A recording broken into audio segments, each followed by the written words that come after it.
Tonight, an open house at a controversial redevelopment project down by the water. We come to Ontario Place all the time, and you just get worried hearing about all the possible development. The latest way the city says it's trying to prioritize community voices in the ongoing push to redevelop Ontario Place.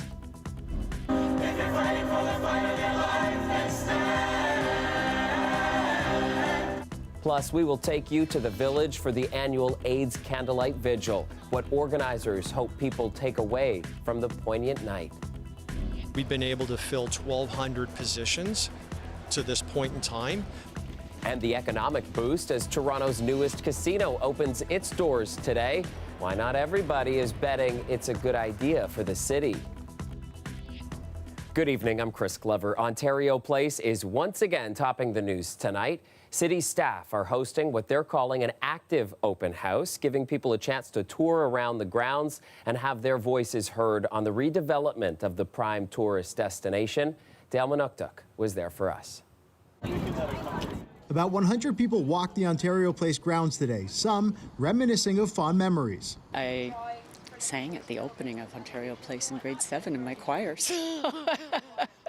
So, goes back a long time.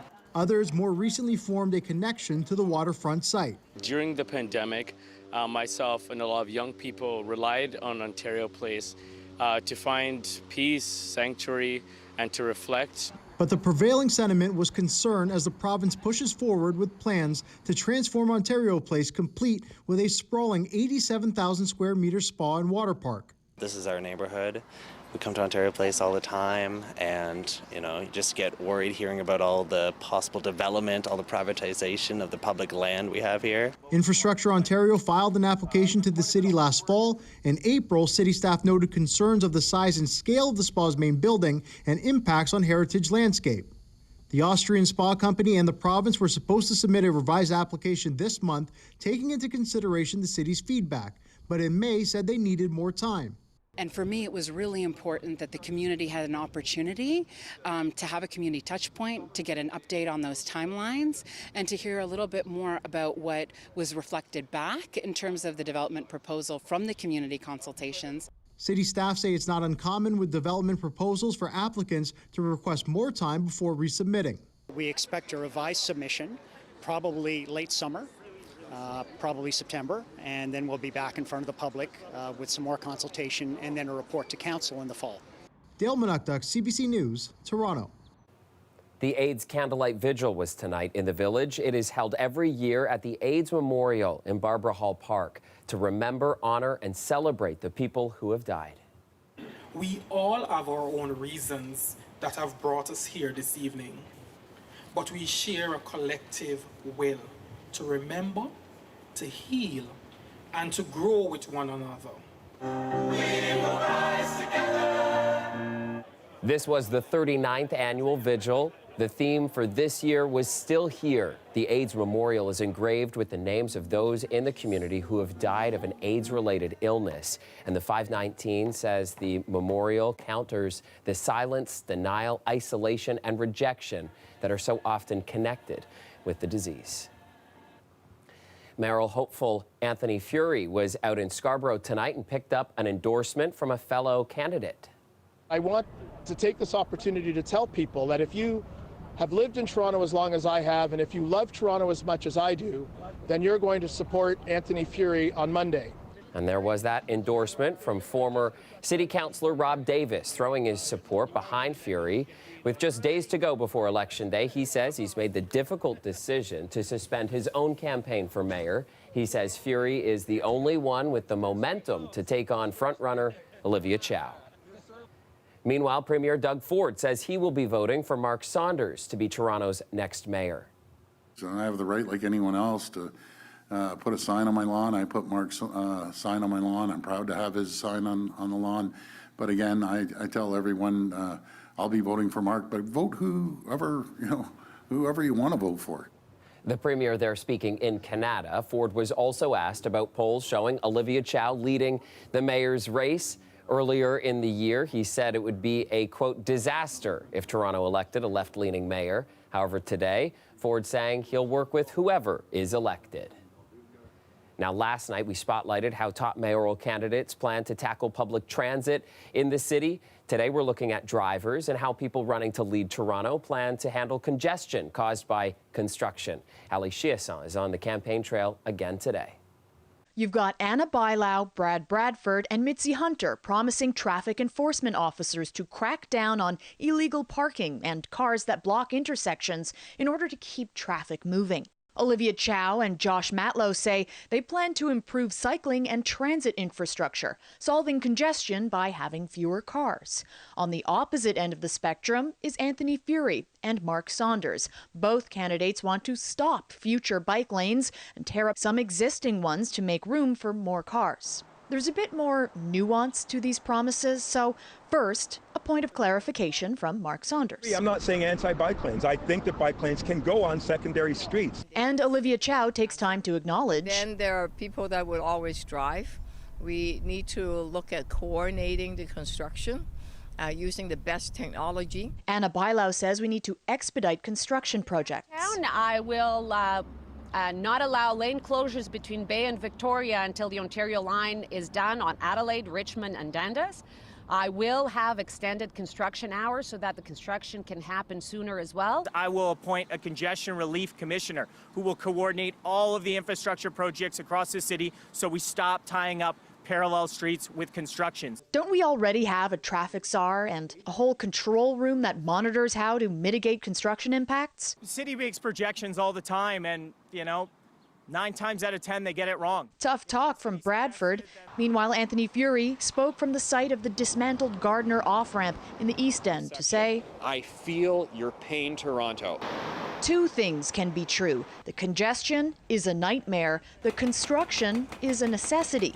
The Ontario line has to be built. The Eglinton LRT has to get finished. Worn down streetcar tracks have to be replaced. And you can earn your right to complain about all of the above when you vote on Monday. Ali Chiasson, CBC News, Toronto. Another warm night this evening, 23 degrees and clear as we look live at the city skyline. Colette is here now with a first look at the weather forecast. And Colette, tomorrow's a big day, officially marking the start of summer. Yeah, a really important day tomorrow, Chris. Now, I've been into summer since the beginning of the month. That's when meteorological summer began, but our summer solstice tomorrow, so the official beginning of summer, as we take that tilt a little bit closer towards the sun in terms of our sun angle. And so that's when we see that highest position in the sky, and we tend to have our longest day in terms of light. And how long is it, you might ask? Well, length of daylight, almost 15 and a half hours. So there it is, 10:57 a.m. tomorrow morning. Now, in terms of our weather conditions, they've been summer-like. Sunshine, dry conditions that we're experiencing as well. The highs today, 26 for Toronto, 29 for Windsor, and yeah, some humidity in there as well. It wasn't too bad for the GTA. You could only add a couple of, degrees, put it at about 28 in terms of the feels-like temperature. Clear skies, though, still with that ridge of high pressure, so we get another day of that for the beginning of summer. And I'll tell you, it's going to be into Thursday where we begin to see the changes. So I'll go into that in much more detail coming up as to what's ahead. Overnight tonight, 16 for your low, and how about 27 for the high tomorrow. Beautiful Wednesday coming our way. Yeah, no kidding. Looking forward to that. Thanks, Colette.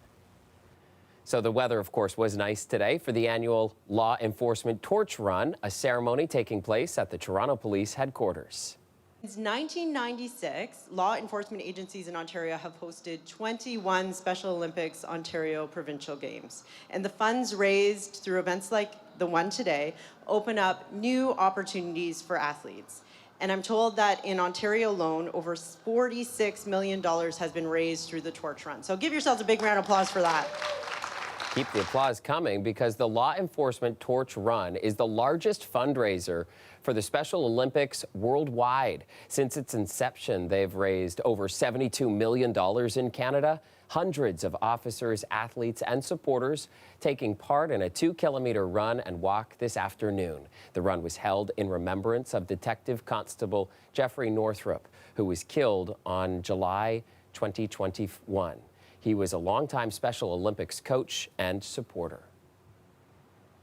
A case worth billions of dollars affecting hundreds of thousands of Ontario workers is being heard at the Court of Appeal. The Ontario government is fighting a judge's decision ruling that its wage-limiting bill is unconstitutional. Bill 124 limits public sector wages to a maximum 1% a year over a 3-year period. And Lorenda Redicop has the latest. Nurses have been the loudest in opposing Bill 124, but it also affects teachers, healthcare workers, and many others, hundreds of thousands of public sector workers. Ontario's fiscal watchdog estimated the province will have to pay $8.4 billion to workers if the bill remains overturned. Today, the case headed to the Court of Appeal in front of 3 judges, with the government arguing the trial judge made errors in his ruling last fall when he deemed Bill 124 illegal. I say he's completely wrong, Crown Counsel Peter Griffin told the court, saying unions did have freedom of association. It didn't stop collective bargaining. He says the government added the bill in 2019 to avoid a looming financial crisis. Premier Doug Ford, at an announcement in Ottawa, was asked why his government is appealing. So I have to be respectful and make sure that I always be a prudent fiscal manager of the taxpayers' money. The opposition leader had this message for the Premier. Back away, to do the right thing and to stop delaying the inevitable, because they're going to have to pay this. I truly believe that. She joined a coalition of unions who first brought the case forward. We are determined to win. We'll do whatever it takes, and nothing, I repeat, nothing is off the table. Some of these workers have already separately argued to have their contracts reopened, with more in progress. Some hospital workers bargained a larger wage increase. That could be put into question if the government wins and asks for the money back. The hospital workers are ready to fight the heck out of that action if they do that. I mean, the public should be devastated and angry if they do too. I mean, it's the start to fixing a retention and recruitment crisis. This is the first of 3 days of hearings scheduled for this week. Any decision is expected to take weeks, if not months. Lorenda Redicop, CBC. Just as high school graduations are set to kick off, there are new figures showing the grades of high school students in Ontario have shot upward since the pandemic began. While that may seem cause for celebration, Mike Crawley shows us it's actually having an impact on students competing for spots in top university programs. Schulich at York. Tyson Hamilton has his future in his hands. This was Western Social Science. A stack of offers from Ontario universities. Business at Laurier, Business and Computer Science at Laurier, Commerce at Guelph. Hamilton was student council president of his high school. His grade 12 average, a spectacular 96. Yet he was rejected by the commerce programs at the University of Toronto, McMaster, and Queen's. If a 96 isn't good enough, what is? Is everyone just going to be getting 100 averages to get into these programs? The proportion of Ontario grade 12 students with A+ marks is in fact growing. High school averages overall rose steadily but gradually through the 2010s, then shot up dramatically when the pandemic hit. It's really a sharp increase during the COVID years. This researcher tracks achievement in Ontario's largest school districts. Perhaps marks in the early COVID period may have been part of what teachers used to really encourage and support students. And that strategy may have worked. It worked because the number of Ontario students going on to university increased during the pandemic, unlike in the U.S. It's the end of the year at Northview Heights Secondary, Jeffrey Ocero's final day of high school. By the end of the midterms of this semester, the second semester, I had a 92% average. Not good enough to get into several top programs, including Western University's Ivy School of Business. Western Ivy that one was just a stab in the heart, because that one, it's like I have so many people around me just giving me such, high expectations. If a student's high school grades are inflated, universities warn that first year can be a rude awakening. I think it can be difficult for students who didn't realize that maybe their grades were not an accurate reflection of their preparedness. Ocero does have a spot at Western this fall, just not in the program he'd hoped for. Mike Crawley, CBC News, Toronto. Taking you now to Woodbine Racetrack, not for the horses, but the long-awaited billion-dollar casino. It opened its doors today, and Anam Khan went to find out why it is being touted as a little Vegas northwest of Toronto. Toronto's newest casino was met with a lot of glitz and glam at its grand opening. Gamblers can now lay their bets in the new 330,000 square feet of gaming space. It's one of the largest casinos in Canada, and it's looking to attract more than just gamblers, with 400 hotel rooms set to open in August and a 5,000-person theater, which is nearing completion. The casino's construction was met with criticism when the city granted expansion of the existing gaming space in 2015. Critics argued it would bring problems to the area, but many argued it would bring jobs as well. I focus on the opportunities, and we want to provide, obviously responsible gambling is critical and is a priority, and we want to provide all the support that we can to the people that need it. But we also want to focus on all the great things that I just said, the job opportunities, the career opportunities, the transit, and the housing that it's going to bring here. People need housing. People need jobs. People need to put food on their table, and this is the way to do it. The casino is owned by Great Canadian Entertainment, and the company says it has already hit 80% of the hiring target it promised. We've been able to fill 1,200 positions to this point in time of both local and social hires for the operation. Additionally, we also have a commitment around local and social hires for the construction of this facility. We've had about 2,400 construction workers to date on this property. Just over 600 would qualify as a local or social hire. The next step, Crisanti says, is to improve transit in the area by extending the Finch West LRT to Woodbine. He says the area aims to become a destination hub for tourists. Anam Khan, CBC News, Toronto. Full week in the weather department, and Colette is back to walk us through it. Even though it has felt like it for a while now, summer officially kicking off tomorrow, Colette. Yes, these are exciting times. When we get here, we can actually dive right in and say that we are into summertime. So yes, everyone's favorite party guest, or well, one of mine, is on the way as summer arrives tomorrow morning. As I was saying earlier in the show, we are going to see some changes in our weather pattern as we get closer to the end of the week. It begins on Thursday. And in terms of the weekend, it's kind of typical summertime stuff. And what I mean by that is we get some warmth coming in, and then that leads to some convection, and we can see these afternoon showers or thunderstorms popping up. So how about that UV index? Tomorrow again, because of this ridge of high pressure and all the sun, very high. What is nice to see, though, is that our forecast for our air quality falls into the low category. That's a good thing. You want to see any of the particulates and things that cause us problems, putting that into the lower section.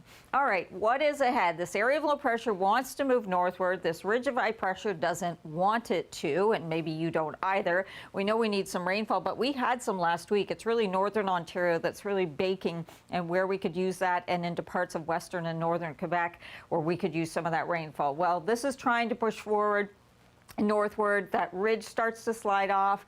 We still have sun tomorrow. We get into some clouds developing on Thursday, and then late Thursday. It wants to move in sooner than that, but I would say it'd be late Thursday and kind of overnight into Friday before we really get into a decent risk of some showers coming our way. So just be ready for that towards the end of the week. 16 overnight tonight. Windsor 17, the nation's capital, a low right there in those mid-teens, 15 degrees. So summertime tomorrow, 27 on the thermometer, but keeping in mind we have a bit of humidity. It really wasn't that bad today, but tomorrow I think it will approach 30 in terms of how we're feeling. And it's a different story in southwestern Ontario. You're already at temperatures that are close to 30 degrees, so that humidex value was up there today, climbing a little bit, and we'll see it around 33 or so for tomorrow. For Thursday, that increase in cloudiness. Notice also the temperatures a little bit cooler as we go into Thursday and Friday with some of that wet weather. Thursday night and Friday, that potential is there. And then Saturday, chance of some afternoon storms.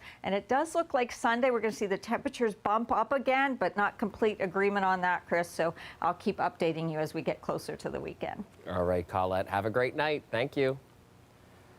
Students at Valley Park Middle School got a big surprise today. Toronto's own Jamal McGlure visited the Black Students Association. The Raptors' assistant coach says he finds a sense of pride in giving back to the community. For me, being that I know the streets, I know some of their parents. So it was important for me to come today to try and just give them some food for thought over the summer, because the next couple of months, everybody's going to go their own way. And I just want them to be ready and sharp. It was a pretty cool event today because the students had a chance to learn about the former NBA player turned coach and his connection to the community. They also got a chance to shoot hoops with the local legend and also took away some major life lessons as well. Do good in all your classes, not just like certain ones. And no one's gonna want to help a jerk. If you're kind to others, you will get there someday.